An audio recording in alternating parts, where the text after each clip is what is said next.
एक शहंशाह दुनिया को फतह करने के इरादे से निकला तो इसका गुजर अफ्रीका की एक ऐसी बस्ती से हुआ जो दुनिया के हंगामों से दूर और बड़ी पुरसकून थी। Please like and subscribe this channel. आपके पैसे हरगिज़ नहीं लगेंगे। यहाँ के बाशिंदों ने जंग का नाम तक न सुना था और वो फातह और मफतूह के माना से नाआशना थे। बस्ती के बाशिंदे शहंशाह आज़म को मेहमान की तरह साथ लेकर अपने सरदार की झोपड़ी में पहुंचे। सरदार ने इसका बड़ी गर्मजोशी से इस्तकबाल किया और फूलों से शहंशाह की तवाज़ा की। कुछ देर में दो कबायली फरीक मदई और मदा अलैह की हैसियत से अंदर दाखिल हुए। सरदार की यह झोंपड़ी अदालत का काम भी करती थी। मदई ने कहा, मैंने इस शख्स से ज़मीन का एक टुकड़ा खरीदा था। हल चलाने के दौरान इसमें से खजाना बरामद हुआ। मैंने ये खजाना इस शख्स को देना चाहा लेकिन ये नहीं लेता। मैं ये कहता हूँ कि यह खजाना मेरा नहीं, क्योंकि मैंने इससे सिर्फ ज़मीन खरीदी थी और इससे सिर्फ ज़मीन की कीमत अदा की थी, खजाने की नहीं।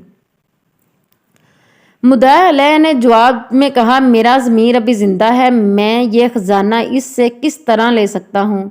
मैंने तो इसके हाथ ज़मीन फ़रोख्त कर दी थी। अब इसमें से जो कुछ भी बरामद हुआ ये उसकी कीमत है और यही इसका मालिक है और ये उसकी किस्मत हुई। मेरा अब इस ज़मीन और इसमें मौजूद अशिया से कोई तल्लुक़ नहीं।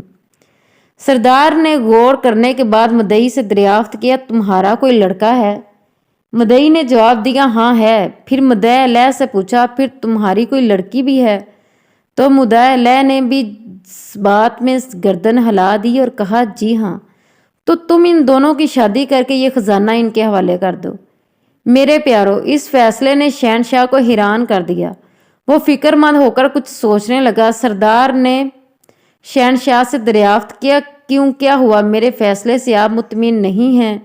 शहंशाह ने जवाब दिया, नहीं, ऐसी बात नहीं, लेकिन तुम्हारा फैसला हमारे नज़दीक हैरान कुन ज़रूर है। सरदार ने सवाल किया, अगर यह मुकदमा आपके रूबरू पेश होता तो आप क्या फैसला सुनाते? शहंशाह ने कहा, पहली तो बात यह है कि अगर ये मुकदमा हमारे मुल्क में होता तो ज़मीन खरीदने वाले और बेचने वाले के दरमियान कुछ इस तरह का झगड़ा होता कि बेचने वाला कहता कि मैंने इस ज़मीन बेची है और इस ज़मीन की कीमत वसूल भी की है, अब ख़जाना निकल आया है तो इसकी कीमत तो मैंने वसूल ही नहीं की, इसलिए ये मेरा है। जबकि ख़रीदने वाला कहता कि मैंने इसे ज़मीन खरीद ली है तो अब इसमें जो कुछ भी है वो मेरी मलकियत है और मेरी किस्मत है। सरदार ने शहंशाह से पूछा, तो फिर तुम क्या फ़ैसला सुनाते?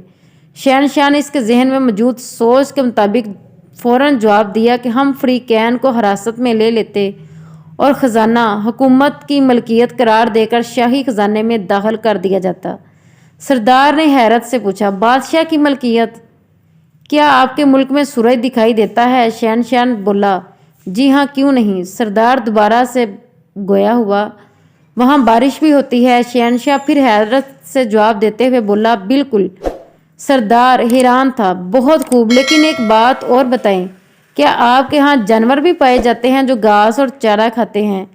शहंशाह ने कहा, हाँ, ऐसे बेशुमार जानवर हमारे यहाँ पाए जाते हैं। सरदार ने यूँ गर्दन हिलाई जैसे कोई मुश्किल तरीन बात इसकी समझ में आ गई हो और बोला, ओ खूब, मैं अब समझा।